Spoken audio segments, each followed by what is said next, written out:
प्रथम अध्याय। इस अध्याय में इंद्र, सोम, अग्नि, मित्र, वरुण इत्यादि देवों के मंत्र हैं। इन देवताओं का गुण वर्णन इस अध्याय में किया है। देवताओं के ये गुण उपासक अपने अंदर धारण करें और बढ़ावें, इसलिए यह गुण वर्णन है। अतः यहाँ पहले हम उनके गुणों का विचार करते हैं। शुचिव्रता, शुद्ध और पवित्र व्रत के आचरण करने वाले, अपवित्र आचरण कभी न करने वाले। उरुशंसा, जिनकी प्रशंसा बहुत होती है, सब लोग जिनकी प्रशंसा गाते हैं। नमो वृद्धा, अन्न से बढ़ने वाले, अपने पास बहुत सा अन्न रखने वाले, नम्रता से बढ़ने वाले। दक्षस्य महना रथः, अपने सामर्थ्य से विराजमान होते हैं, अपनी स्वयं की महानता से जो तेजस्वी होता है। यज्ञ को बढ़ाने वाले, सत्य मार्ग से बढ़ने वाले, सत्य को बढ़ाने वाले। यज्ञ के स्थान पर बैठते हैं, सत्य कर्म को करने के लिए तैयार रहते हैं। ज्ञानी जिसकी स्तुति करते हैं, दूरदर्शी लोग जिसका बखान करते हैं। मित्र और वरुण के उपयुक्त गुण हैं। और इंद्र के गुण देखिए। वृषणः इंद्रः, बलवान इंद्र है। सदा वृद्धः, हमेशा बढ़ने वाला, महान होने वाला। अद्भुत और बड़ा मित्र सहायक, अंतरिक्ष में विजयी होने वाला, पानी के प्रवाहों को जीतकर अपने अधिकार में रखने वाला। वज्र धारण करके लड़ता है, हाथ में पकड़ने योग्य धनुष को हाथ में धारण करके लड़ता है। कौन से संरक्षण के साधनों के साथ और कौन से सामर्थ्य से युक्त होकर वह हमारी सहायता के लिए हमारे पास आवे। उत्तम शिरस्त्राण धारण करने वाले, जिस इंद्र को कोई भी दुष्ट शत्रु हरा नहीं सकता। युद्ध में स्थिर रहने वाले, वीर भी जिसे हरा नहीं सकते। वध करने में कुशल शत्रु भी जिसका पराभव नहीं कर सकते। नाश करने में चतुर शत्रु के वीर भी जिसके आगे स्थिर नहीं रह सकते। वह तू महान यशस्वी प्रचंड सामर्थ्य हमें सरलता से मिले, ऐसा कर। युद्ध में हमारा रक्षण करने वाला, हमें बढ़ाने वाला, हमारे शरीरों का संरक्षण करने वाला होवे।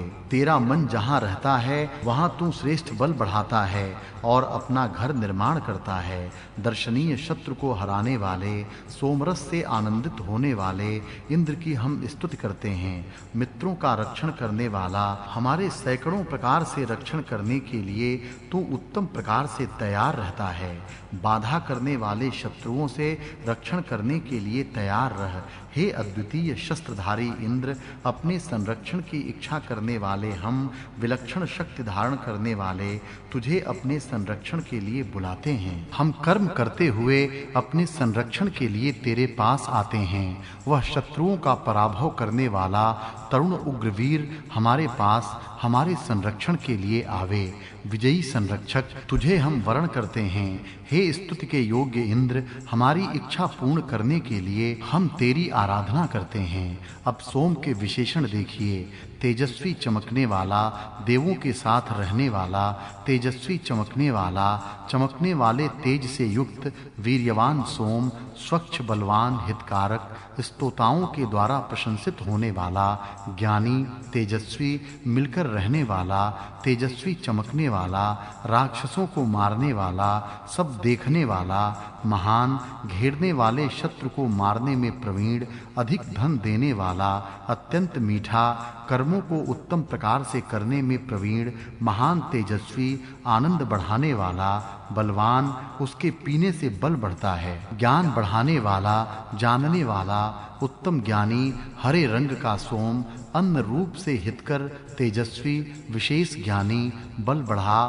दौड़ वेग से जा, साफ होने वाला, साफ किया जाने वाला, उत्तम शस्त्रास्त्रों को पास में रखने वाला, अप्रशस्तों का नाश करने वाला, उपद्रवकारी शत्रुओं को दूर करने वाला, पिता के समान रक्षा करने वाला, उत्तम दक्ष, पृथ्वी का धारण करने वाला, ज्ञानी, लोगों के आगे चलने वाला नेता, धैर्यशाली वीर, सत्य कर्म करने वाला, कर्म करने वाले का सहायक, दुष्टों का नाश करने वाला सोम है। अब अग्नि का विशेषण देखिए। ऊर्जः न पातः, बल को कम न करने वाला। इस अध्याय में ये देवताओं के गुण वर्णित हैं। उन्हें उपासक अपने अंदर धारण करें और बढ़ावें तथा इन गुणों से युक्त होवें। इसलिए इन गुणों का यहाँ वर्णन किया है। इससे मनुष्य की उन्नति हो सकती है। इन गुणों में कुछ गुण इंद्र के, अग्नि के, वरुण के और मित्र के हैं और कुछ सोम के हैं। चाहे देवता बड़े हों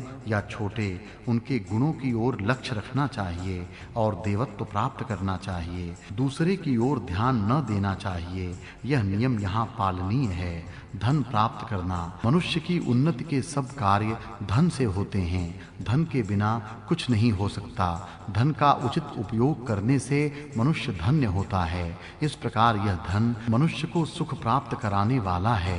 इस धन के संबंध में इस अध्याय में इस प्रकार कहा है: द्युलोक में रहने वाला तेजस्वी, द्युलोक में जो कुछ भी है वह तेजस्वी है।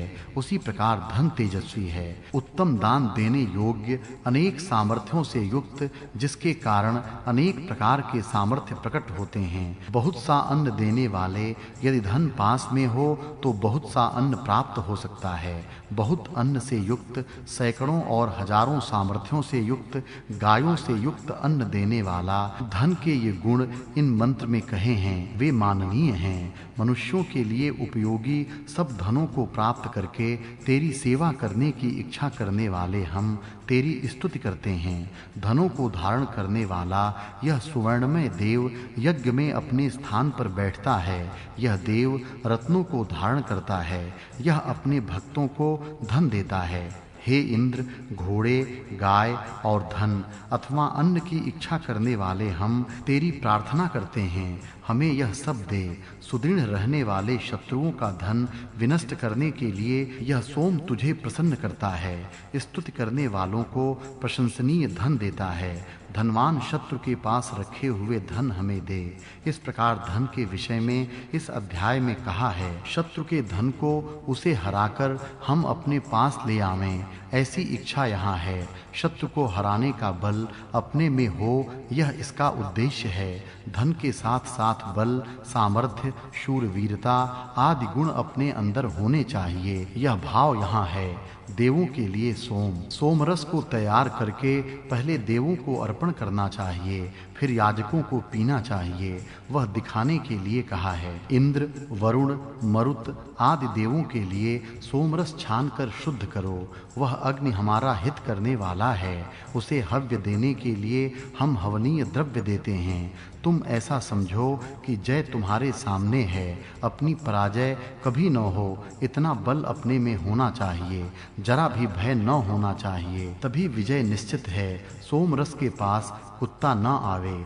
सोमरस जहाँ रखा जाता है उस जगह कुत्ता न आवे, इतनी सावधानी रखनी चाहिए। इसलिए कहा है, यह सोमरस आनंद देने वाला होने के कारण लंबी जीभ वाला कुत्ता पास न आवे।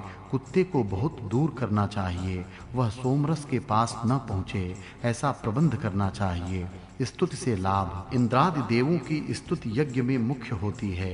देवों की स्तुति सुने और देवों के समान हो, यह स्तुति का उपयोग है। नः ब्रह्माणि उपसृणु, हमारे स्तोत्रों को पास से सुन। ब्रह्म शब्द का अर्थ है ज्ञान देने वाले स्तोत्र। महान होने की शिक्षा देने वाले स्तोत्र मनुष्य को महान होने की शिक्षा देते हैं। देवों के गुण सुनकर उन्हें अपने अंदर धारण करके उन्हें बढ़ाने से मनुष्य महान होता है, प्रशंसनीय होता है। हे इंद्र, तेरे समान दूसरा कोई भी द्युलोक में अथवा पृथ्वी पर न हुआ है, न होगा। ऐसे अद्वितीय हम स्वयं भी बने, ऐसी स्तुति का आशय है। प्रत्येक यज्ञ में चतुर और बलवान अग्नि की स्तुति करो। जो दक्ष और बलवान होता है उसकी सर्वत्र प्रशंसा होती है, इसलिए कर्तव्य में चतुर और बलवान बने। ऐसा जो होगा उसकी सब जगह प्रशंसा होगी। देवताओं की स्तुति से ऐसा लाभ होता है। यज्ञ देवों की संतुष्टि के लिए है। ऋतुसंधिषु व्याधिर्जायते, ऋतुसंधिषु यज्ञा क्रियन्ते। ऋतुओं के संधि काल में हवा बिगड़ती है, इस कारण दोष दूर करने के लिए यज्ञ किए जाते हैं। ये यज्ञ औषधियों से होते हैं, अर्थात जिन रोगों के उत्पन्न होने की संभावना होती है अथवा जो रोग शुरू हो गए हैं, उन रोगों को दूर करने वाली औषधियों के चूर्ण से हवन किए जाते हैं। इससे हवा में रहने वाले रोग बीज नष्ट हो जाते हैं और वायु शुद्ध होती है। तुझे समिधाओं और गायों के घी से हम प्रदीप्त करते हैं। यज्ञ में गाय का घी ही डालना चाहिए और दूसरे घी से काम नहीं चल सकता।